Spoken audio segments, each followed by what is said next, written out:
My name is Matt Harrison. I'm a physician just north of Charlotte, North Carolina.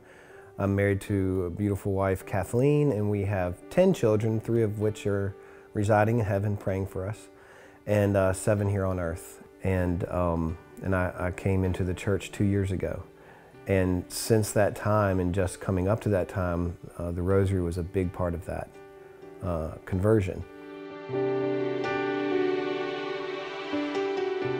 There have been several saints and very holy people who have said, you know, if you find that you don't have time enough to pray, then you need to pray twice as long. You know, if you can't find 30 minutes to pray a day, then you need to be praying for an hour.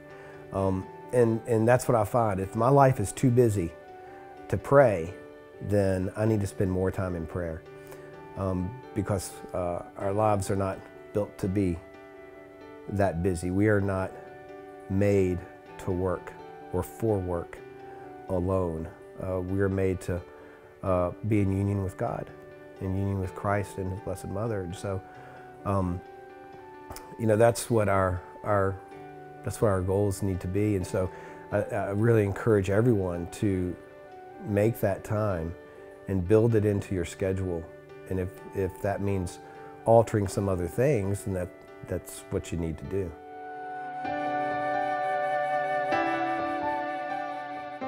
Well, I would definitely say a specific grace that I received and our family has received through praying the Rosary is the answer of my son's call.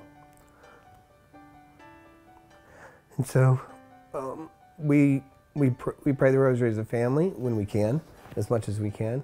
We prayed individually, but that was something we've always wanted each of our children to answer God's calling to whatever vocation they have, whether it's the married life, single life, religious, or priesthood.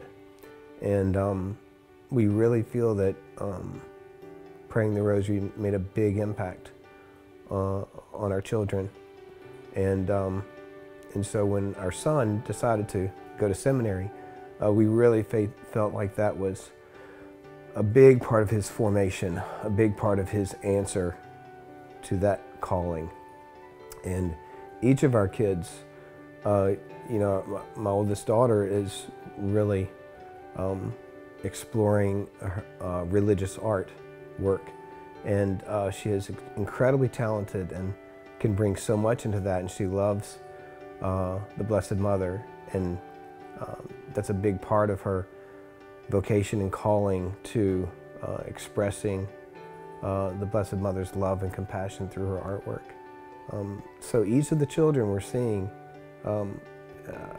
have a special little devotion in one way or the other to the Blessed Mother, and I know that the Rosary has been a big part of that.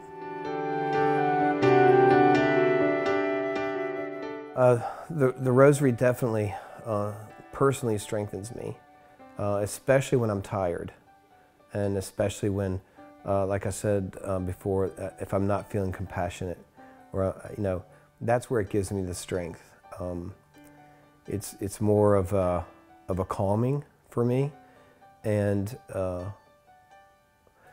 puts me in a better perspective of my relationship with Christ, and understanding that He's walking right with me, and that I don't have to be perfect, but that He'll be there with me as I'm walking through my day.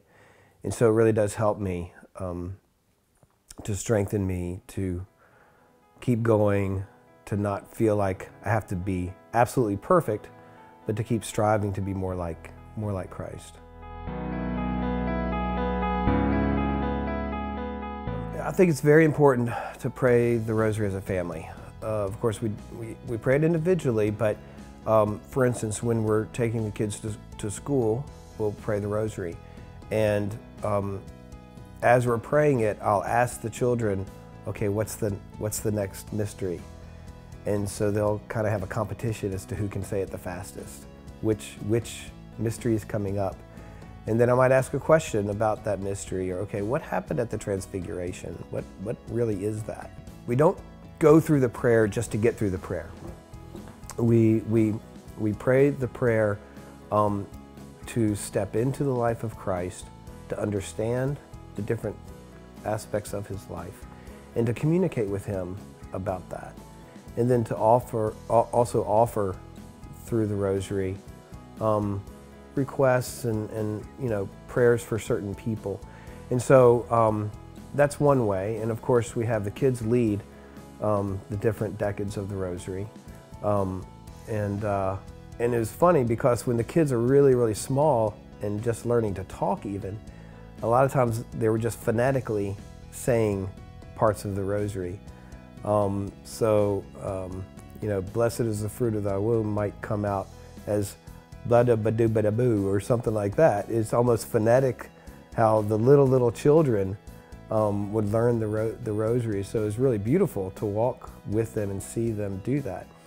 And then at night, everyone's usually exhausted, but we gather in this room and we pray. And sometimes it's three Hail Marys, and sometimes it's a decade, and sometimes it's more. But we always try to get at least 3 Hail Marys in, depending on how much the kids might be melting down or how late it is, or we're all coming from sports or work or so many different things. But we really try to stop as a family and say our night prayers, gather together at night, and pray part of, if not the whole Rosary at night. Definitely seen a change in my family as we've started to pray the Rosary together. And I think as a father, I've seen a big change since I've been leading it. Of course, my kids grew up without me praying the Rosary. And so that was an uncomfortable step for me to take because this was something new. And I thought, well, are they going to see me as weak, or are they going to see me as giving in to something that I didn't used to do? Or I had so many worries about what the kids would think of me as I did it, and that was part of my pride that I had to get rid of and had to shed in order to pray effectively. And so I think it really did make a big difference, and it seemed that as I started to pray the Rosary with them and lead the Rosaries with them, it seemed to be more, the glue got stronger in our family, it felt. The kids look forward to praying. That's a family time. That's a time together as a group. And it's unlike any other time that we have together, even different than eating a meal or playing a game or something. It's a time where the focus is not really on each other, but our focus as a family together is upward and vertical rather than horizontal. And so we feel together, and we feel more powerful as a family when we pray together. And the Rosary has just strengthened that bond